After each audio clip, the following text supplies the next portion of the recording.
Chat GPT or not, I don't know, but the topic of our discussion is certainly, putting India on the path to a 10 trillion economy is probably fodder for 2 PhD theses.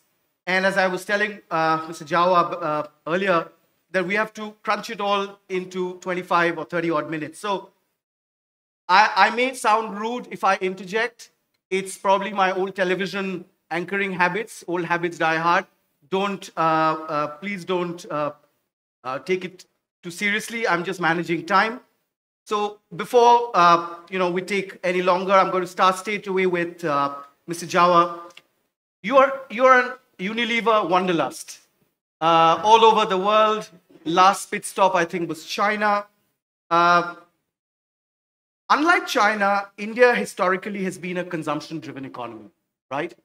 Now, for the last 1 year, however, we've been hearing this narrative from several consumer companies, including HUL, that both value and volume growth, that's been on average or even declining in some categories, in rural markets or in the low or middle income India.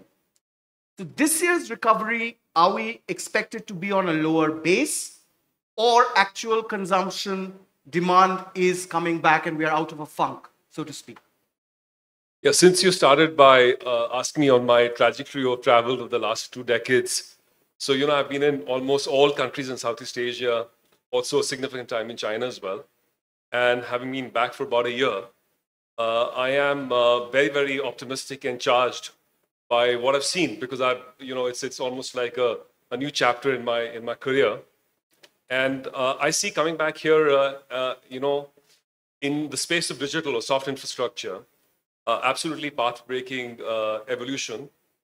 We often struggle with companies, to transform them digitally. And here's a whole country for the last 2 decades is absolutely transformed. And that India tech stack is massively changing the country. It's opening up aspirations. It's effectively creating a new factor of productivity, which is going to last a long time. I also see a massive transformation in infrastructure, hard infrastructure, whether it's ports, bridges, roads, airports. Yeah. And that means that the productive capacity of the economy is unleashing. So if you look back and see the trajectory of consumption, which is really what closer to my field of business, closer to my heart, and I've tracked across every segment that we are in. And we are every segment of ours is about 4 or 5 times lower than neighboring countries like China, Indonesia, and so on and so forth. So it is absolutely without doubt that you can see the inflection curves taking place, and all of the categories will go through an S-curve. It's unlikely it's going to be a smooth, straight path. If you look back 10 years, it's not been the same either. But if you do a time travel today and come back 10 years, all our markets we are in are going to be much, much bigger. So we have to not get too focused on just the very short term. Just look at what companies like ours, we've been here 90 years. Yeah. We have, what's good for India is good for us, and we know that this is going to be a bright future. So this is a structural shift. I think this is just a wrinkle in the passage of time. Right. And we must not look at short-term volatility as a big deal. If you look back, we invest for the future. Segments across our markets are doing well. Some are slow, some are fast. So I feel very, very positive, and we are here and investing for the long term. Right. Falguni, if I may come to you, Rohit talked about S-shaped recovery. People talk about K-shaped, U-shaped recovery. From your corner office, you get a ringside view of the premium segment of the market, which is, of course, growing, but is also interestingly getting younger. Just yesterday, one of my Gen Z colleagues taught me a new term. It's called Sephora teens. Apparently, teenagers are visiting Sephora shops to buy beauty products. Now, this is happening in India when in America, Revlon, Body Shop, all these brands are shutting shop. So what's happening? So I think if you look at the consumption of beauty in the country, and Rohit mentioned the S-curve, we are on a per capita basis, our consumption is even below where we should be given our income levels. So there is a lot of categories, especially premium categories and lifestyle categories, where I think consumption in the country is way beyond where it should be. And I think there's a lot of good work that has happened in terms of uplifting the incomes of Indian households. And the numbers there are stunning when we look at that. I mean, just someone like me and all of us have seen economy for so many years, and the way the economic classes have been lifted to upper income levels, and that is surely to drive consumption. And yes, the consumption age is getting younger. Gen Z, I think even Nykaa stores, you'll see a lot of Gen Z. And I think beauty as a category, fashion as a category has a huge appeal to young population. And today's consumption is being driven by them. They are, I think they spend differently. They spend differently and they're there to enjoy travel, enjoy lifestyle, and maybe eating out. So you can really see the impact of their consumption on certain industries. Yeah, we met Mr. Tata, Mr. Noel Tata here, who's among the guests, and he was saying even in the Zudio stores, beauty is becoming a big segment. Many might say that it's linked to 4 years of, that's ongoing bull market, which has created a lot of wealth for a lot of people. But Mr. Piramal, I want to ask you, we touched upon consumption, but for a 10 trillion economy, we will need many more houses and finance for families to acquire those homes. You're present in both these areas. What trends do you see that give you hope in these sectors? So I think we will reach a 10 trillion economy in the near future. I think what's important, as the Prime Minister says, is to have a Viksit Bharat, which means growing the economy as well as growing on the Human Development Index. If we have to grow at 8% GDP to reach 10 trillion, the financial sector has to grow at least 18%. My concern is that there will not be enough of capital available to grow. Debt is very important. As we've seen, history shows that debt is what takes us forward. If we've talked about the pillars of growth, which the Honorable Finance Minister said, one of them, of course, is inclusive development. It's also infrastructure, and it's the financial sector. Today, we are too reliant on banks. Yeah. Almost 60% of the debt is given by banks. That's where I think with all the effort the government has done in the JAM, the Jan Dhan, Aadhaar Mobile, I think a lot of data is available. And we need to reach finance to the tier 2, tier 3, tier 4. And that's where I think NBFCs play a role. And for the corporate bond market. I mean, you need to finance long-term assets Absolutely. with long-term finance. Correct. And there is no developed corporate market, and neither is there. And what I see now is that the funding to NBFCs is being constrained because banks are, you can't have only banks lending. So I think it's very critical that the upper layer of NBFCs, which are now being regulated almost as much as any bank is, or near there, you need to allow deposit-taking licenses. Yeah. The other thing I want to really emphasize is on the human development goals. The Honorable Prime Minister spoke about aspirational districts in 2017, and there are 112 aspirational districts.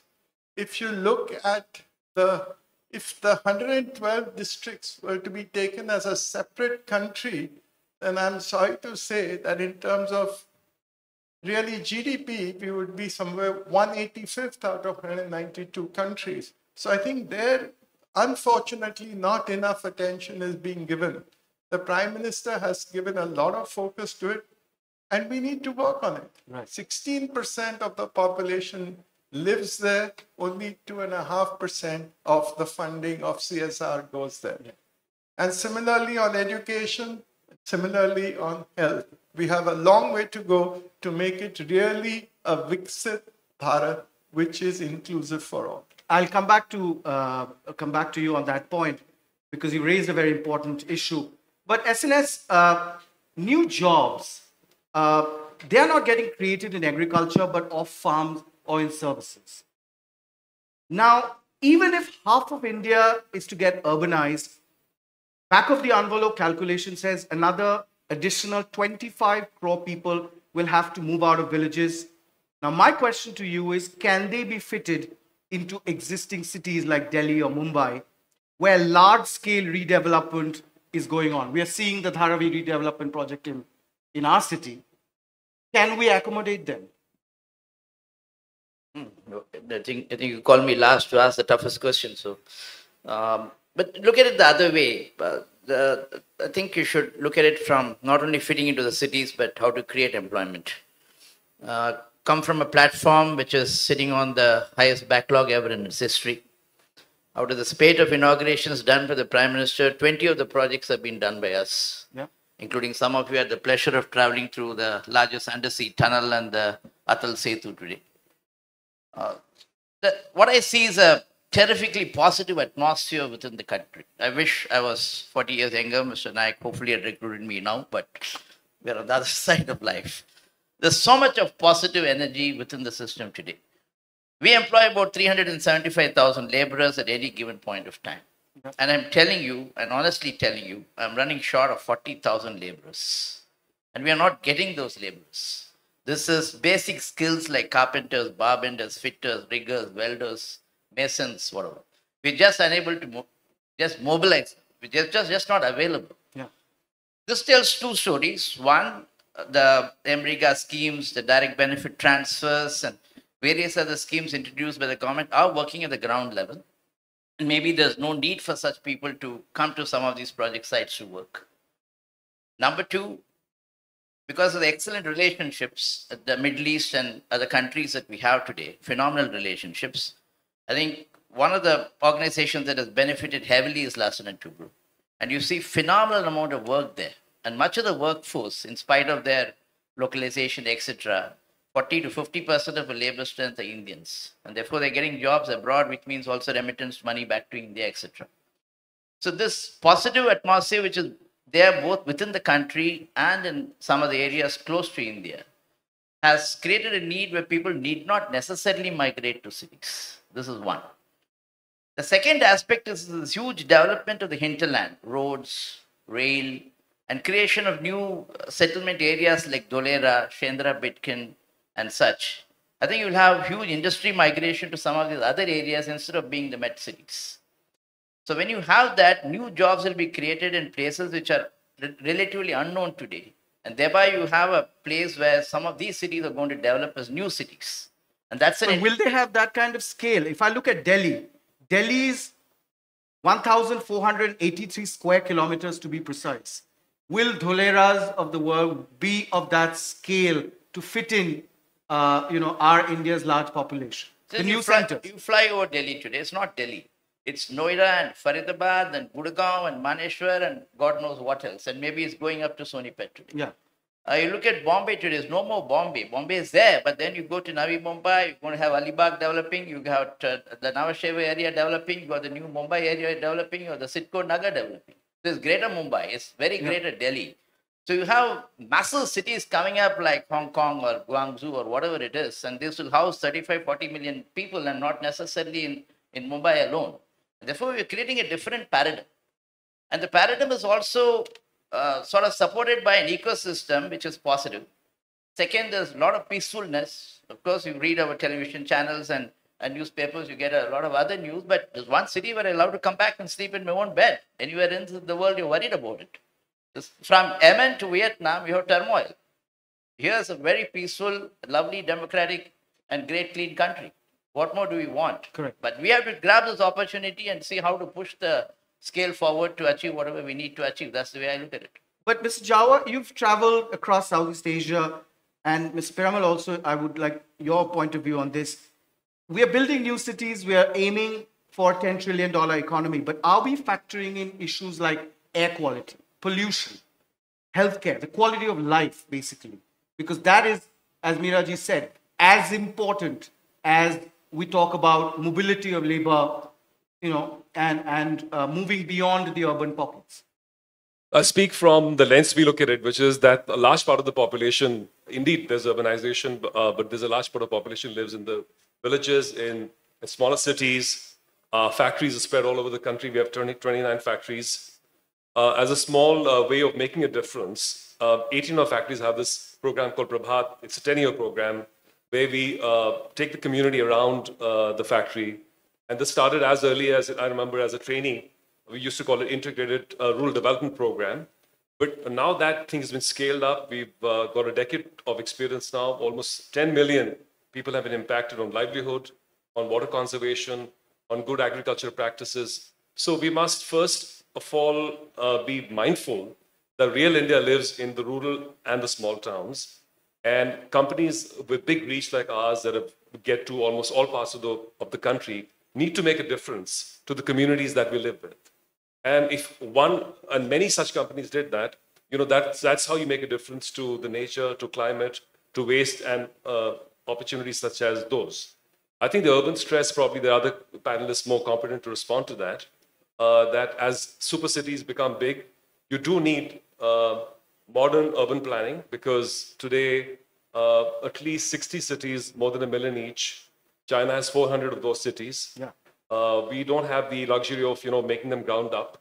So we'll have to think of other innovative means to make sure that they don't get into a log jam where the productive capacity of the city is basically lost because people are on the roads. And that is going to take some I engineering. asked you also because you worked a lot in China, so you've seen how China has tackled this issue. I mean, before the Beijing Olympics, everybody talked about the black sky or the suit, across, and that became a big global headline. So that's one of the reasons why I also asked you this. That you work there. How have you seen? I think the model in India is unique and distinctive. The arc of growth will be quite specific to our conditions. And even in urban cities, if you have to do inclusive, you have to be inclusive. Yeah. There have to be more creative ways of solving problems with the participation of people and the communities, in a sense, bottom up. And perhaps my colleagues can respond more competently on that front. Ms. Piramal? So I think I'm just picking up on what was said before. I think we are trying to really work in the remotest corners of the country across, because I think that's where it's important, whether it's conservation of water. Water is a big challenge across the country. And our people, we have almost 5,000 full-time people in our social projects, and they're working to see how we can make better use of water, how we can have better practices so that productivity goes up off the land that is being used. I think that is what is important, and educating people as well. As far as cities are concerned, as far as factories are concerned, I think today almost all the more, let's say, better companies are very conscious of the environment as much as anybody else is. We need to look at some of the older plants and see how we can, accelerate their development so that they are in line with what is the best practice. Falguni, India to get to 10 trillion GDP mark will be much faster if we boost the women's participation in the workforce. Now, as a successful women professional, you were a banker before, turned successful entrepreneur, where do you see still the bottlenecks and the challenges for women? I think greater participation of women in the economy is not if, but a must. And however, we also have to admit that I think given the traditional gender roles as well as the demands, societal demands that are made on women, I think what happens is that most of us who are great believers in equal opportunity and would like to see a lot more women, I think the numbers that we see, the reality we see, it really is not looking good. And I think all I can say is that I think this has to change, and it is changing very rapidly with younger women. I think at NICA, of course, we have 50% of our staff is women. And we do feel that women need to be empowered to be in the right decision-making roles. They need to be empowered to think of their future. And I think our message to women is that let the spotlight of your life be on them. Mm-hmm. And I think that's very important, and it'll come as a change that women should want it. And I think there are certain requirements in terms of them wanting it, and then I think the society will come up with answers to what is it needed for truly equal participation of women. Right. SNS, we're seeing a new credit cycle, but based around retail rather than corporate loans. I know L&T Finance, you're focusing now Also, you're restructuring the organization, focusing more on retail. Do you think a mega investment push is waiting for elections to be out of the way for private sector capex to really pick up? Yeah, much talked about question as to why the private capex was not happening, but in a way it's happening. Maybe you've not seen the tiger of it, as they call it. But you can see it happening. During COVID times, let's say we represent somewhat the infrastructure of the country. I wrote a book was nearly 90% government. Yeah. Today, I would say it's about 65% government. So you've seen private orders kicking in. And therefore, this trend will continue. It will continue to increase. What you have to see is once the basic infrastructure is done, which is the roads, the rail, the basic necessities of human beings are taken care of. There's a beautiful example I'll tell you. If you've flown from Kolkata to Delhi, let's say 10 years back, you just take off from Kolkata, you see darkness except for Varanasi in between, Lucknow in between, and then you land in Delhi. Today you see the swath of light. Yeah. It's terrific, the Atal mission, what has done in terms of rural electrification and such. The Har Ghar Jal program, where you lift water from a lake or a river and transfers it through huge 5,000, 6,000 square kilometers of territory and deliver water right in front of a house, is an unbelievable thing for rural households, because the rural household lady or somebody had to trudge kilometers to carry a pot of water on their head and get it back. And today you just pump the pump and you get water right in front of your doorstep. The gas supply at many rural houses is another game-changing program, because the massive use of firewoods, etc., burning your head and hair to cook food for your family is now again a massive shift in the way you look at life. So you have so much time more for other things. Imagine it. We used to have an advertisement, they still have in our corporate magazine, where you put a lady and a young girl sitting with a bulb on top of her head. The meaning is that today, after 6 o'clock, you can spend your time reading, watching TV, etc. An earlier time, they used to just go to sleep or while away the time. You didn't have time for anything else. What it does is this unleashes an extra terrestrial force into the economy, which is educated people, which is Nari Shakti, huge amount of ladies coming to the workforce because they have the time now. And also COVID has taught us work from home and work from anywhere, and work from a bus stand, work from your rural house. And therefore you have people with heavy brains working from many parts of the country, which was earlier not the case, because you had to come to a big city to work. I think these are unbelievable changes that are happening. So you will not agree to the fact that, what many commentators say, that we are seeing private sector capex picking up only in PLI-linked schemes or those linked to enhanced public spending in infrastructure. It is actually more broad-based. PLI scheme definitely has helped, no doubt, but I think it's more broad-based. Okay. It is more broad-based. Okay. Mr. Piramal, you're also in retail lending, where there's been a lot of turmoil recently because of RBI and SEBI's regulatory actions. Do you think it's an overkill or a cleanup of the KYC regime, which eventually will be good for the system? I think the way I see regulators are that they don't want to take any chances. So before there is any issue coming up, I think they raise enough heckles so that people are all conscious about it. I don't think there's a challenge today, but I think with so much growth in retail and unsecured lending, that's where the regulators are worried. And so it's fair that they raise the issues. And I think most people are now pretty conscious of it. And so you will see that there will be lending which will be more, I think, more sensible. And especially some of the new, I don't want to say that, the fintechs and all, who did not have as much experience or knowledge about what lending is. I think now you will see that that has been now curtailed. Right. The other theme, is digitization. Everybody talked about it. Satyan talked about AI. Cyrus talked about ChatGPT earlier. Falguni, the success of our digital infrastructure, UPI, Aadhaar, RuPay, has been an outcome of intent, time, money, and investment. We are exporting them, and rightfully so. We all as Indians should be very proud of that. Where else can we replicate to create such large-scale public goods? Can it be in education? Can it be in healthcare, R&D? I think all of them. I think even in retail, we hear from our partners that what India has today, from a digital, execution perspective, is far ahead of elsewhere. In fact, I wanted to comment on the investment front that the capital expenditure definition has to change. Companies like us invest a lot in technology, and unfortunately, we have to write it off every year.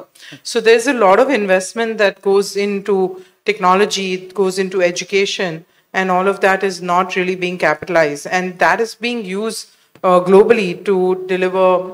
Obviously, India could take all of these services from our shores and deliver to companies abroad. So I think the entire digital capability, be it in education, healthcare, retail, because I'm familiar with retail, and it is ahead of what we see globally. And I think the brain power that we have in our country is really helping us solve very complex problem at scale. And I think we will see India having a more, like what we saw in IT services and BPO later. I think that could really very well happen where from our own shores we provide digital services to the world. In fact, it's already happening. And Right. I see that as a big And phenomenon. I'll get Mr. Jawa on this, that beyond capital, which we seem to be attracting comfortably now, and labor, which we have a surplus rather than shortage, the third variable in the equation is productivity.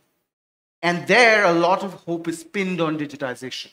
Now, you've led several digital transformation across Unilever around the world. What's been your experience and how are you doing that in India? I'd like to just zoom in on something that has been built, in fact, in India. We have an app called Shikhar. So we say 70% of our business is in general trade, Right. traditional trade, small kirana stores, and that's the bedrock of the Indian economy. 60 odd million small enterprises. We've been building this app called Shikhar, which is essentially an app on which the retailers can order. So we get to 3 million outlets directly, which 1.3 million now use the app regularly. They can order anytime they want. So today we have 1.5 million signals coming every day. We know what they want, what they're surfing.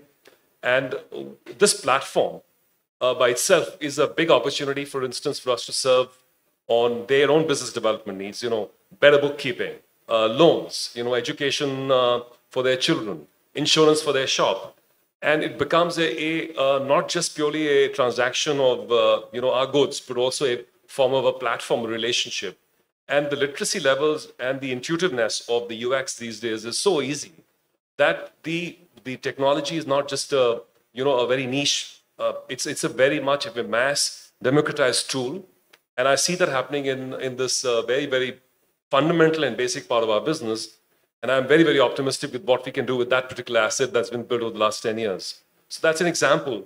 And stuff like AI, we are using that in this area. So we can customize offers Right. for retailers and so on and so forth. So the possibilities are endless, and that itself is how productivity in our line of business, for instance, can be unleashed. As an example. SRS, there's a lot of worry also that AI will destroy the job market. Now, Mr. Piramal talked about the human capital index. Now, are we as a country creating enough creators who have agency, who can leverage AI to their advantage? Or are we just producing great executors, or, as some people would call them, automatons? Then I'll answer the question in a different manner, if you permit. Of course. Leave the AI part of it out. So these technologies will come in, will zoom for some time, will boom out, and something else will come in. That's been the world. As I see it, there are 4 or 5 major shifts that are happening, which will take care of many of these things. Number one is the digital shift. And that's very important because it's creating unknown thought process. People like me will get outdated. Younger guys with more dexter fingers to handle the piano will be more prosperous in the situation, but so be it. For example, within the company today, we use AI for looking at contract conditions and picking out nasty conditions, funny conditions, conditions which you're not used to, etc. We're looking at data to see how to improve operational efficiency. In our finance business, we use data to look out who can be given a loan, who cannot be given a loan, KYC and other things are much better checked. I think it's a terrific thing that's going to happen, and it will be there for the next 10 years. It will change things the way we have never seen. It will be a different paradigm as we see it. The second is a geopolitical shift. This is, the huge migrations you see Mexico to US, and even within India from states which do not develop very well due to political and other reasons. There will be migration to states which are more prosperous. That will lead to issues of tension of ethnicity, caste, etc. And we need to see how to factor that into our way of working and such. Third is this alternative fuel, which not many are talking about. It's important because we used to this petrol and diesel. I think slowly the advent of EV, ethanol, methanol, maybe hydrogen tomorrow, or something else as we go by, will again change the way we do business. In many of our sites today, we started using solar-powered vehicles, which was never thought about. Correct. And more important is the sustainability aspect, which we discussed. But you know, sustainability is not ESG. The number of hospitals that have suddenly come up after COVID, the number of schools and educational institutes which have sprung up after COVID, not necessarily a typical school, but this e-shiksha learning and stuff like that, it's all remarkable. I think these shifts will take care of many of these aspects of other tendencies of negativity that will come in, because we need people with that kind of equilibrium and brain to be employed in such areas, and thereby a massive reskilling and retraining of people will have to take place beyond the necessary skill required to develop. And that is happening. Happening, not at the speed one likes. It could happen better. So all of us have to play a part in it. It's a very, very deep-rooted game. It's a very, very tough game. You're talking about 1.4 billion people. It's not easy to manage that, but these are happening, and this is something which is very, very interesting as we go forward. Right. I think we are running out of time. So last word to you, Mr. Piramal. And this Satyan touched upon. Our youth are today brimming in confidence. But are we fully exploiting the demographic dividend the way we should? Indians are developing the best tech for the world. But are they doing it for Indian industry as well?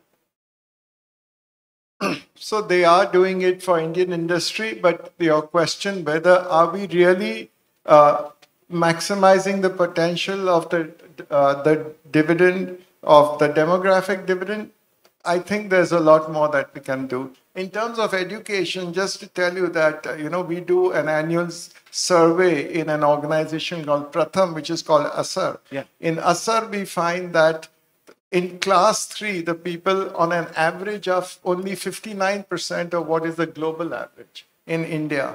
And when you go up to class 10, it is only 36% in school learning levels. So I think if we can, raise the level of education, which I must compliment the new education policy which this government brought into after several decades, is a step in that direction that requires a lot of training for the faculty as well as parents and students. But I think that's the way to go. So yes, there is some dividend we are getting, but not enough. We've covered climate, we've covered credit, we've covered consumption, digitization, urbanization, all in half an hour. I think that's a remarkable feat. Rohit, SNS, Falguni, Mr. Piramal, thank you so much for this riveting conversation. Let's enjoy the rest of the evening.